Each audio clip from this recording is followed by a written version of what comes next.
Saudi আরবসহ মধ্যপ্রাচ্যের দেশগুলোতে নারী কর্মীদের উপর নির্যাতনের কথা নতুন নয়। তবুও কোনো কার্যকর পদক্ষেপ নিতে দেখা যায় না সরকারকে। সৌদি আরবে থামছেই না বাংলাদেশি কর্মী নির্যাতন। নারী গৃহকর্মীদের ধর্ষণ, মারধর শেষে মিথ্যা মামলায় পাঠানো হচ্ছে কারাগারে। রিয়াদ ও জেদ্দার 2 আশ্রয়কেন্দ্রে নির্যাতিত অর্ধশত নারী গৃহকর্মী দেশে ফেরার প্রহর গুনছেন। অভিবাসন কর্মীরা বলেছেন, বারবার মানবাধিকার লঙ্ঘন হলেও প্রবাসী কল্যাণ মন্ত্রণালয়ের নিষ্ক্রিয়তায় সৌদি সরকারের কাছে নির্যাতনের ঘটনা তুলে ধরা যাচ্ছে না। সিলেটের একটি প্রত্যন্ত গ্রামের বাসিন্দা ফরিদা, ছদ্মনাম বৃদ্ধ দিনমজুর বাবা, গৃহিণী মা আর ছোট 3 বোনের জীবনে খানিকটা সচ্ছলতা আনার আশায় স্থানীয় প্রতিবেশীর নির্ভরতায় পাড়ি জমিয়েছিলেন মধ্যপ্রাচ্যের তেলসমৃদ্ধ দেশ সৌদি আরবে। মাসিক 30,000 টাকায় গৃহকর্মী হিসেবে তাকে পাঠানো হয় মদিনা শহরে। তবে চোখে যে স্বপ্ন নিয়ে দেশ ছেড়েছিলেন তার বাস্তব রূপ আর দেখতে পারেননি।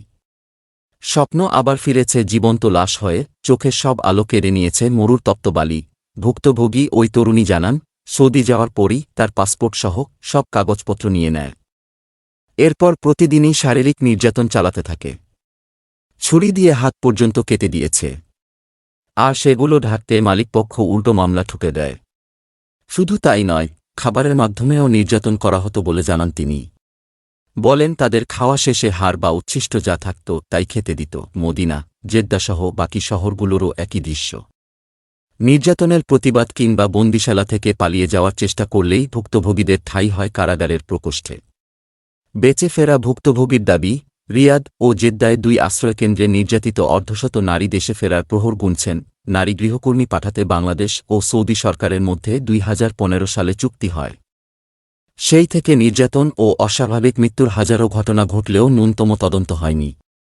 2021 সালে আবিরন বেগমকে হত্যা ছাড়া বাকি একটি ঘটনারও বিচার হয়নি। ব্র্যাক মাইগ্রেশন ওয়েলফেয়ার সেন্টারের ব্যবস্থাপক আল আমিন নয়নের মতে, নারীদের কাজের কথা বলে নিয়ে গিয়ে তাদের দাস হিসেবে বিক্রি করে দিচ্ছে দালালরা। এ থেকে পরিত্রাণে সতর্কতা এবং বিচার নিশ্চিতের দাবি জানান নয়ন। একই কথা বলছেন বায়রা মহাসচিব আলী হায়দার চৌধুরী। তিনি বলেন, আমরাও এমন অভিযোগ পাই। তাদের নির্যাতন করা হচ্ছে, নিয়োগবিধি মানা হচ্ছে না। কিন্তু দূতাবাস, প্রবাসী কল্যাণ মন্ত্রণালয় কেউ কার্যকর ব্যবস্থা নিচ্ছে না। তাদের আরও সক্রিয় হতে হবে। তিনি বলেন, আমাদের কর্মীরা আছেন বলেই দূতাবাস আছে। সেখানে কর্মকর্তারা আছেন। এত টাকা বেতন দিয়ে, সুযোগ সুবিধা দিয়ে তাদের এমনি রাখা হয়নি। ওনাদের কর্মীবান্ধব হতে হবে। যে ব্যবহার আমরা পাচ্ছি তা কাম্য না।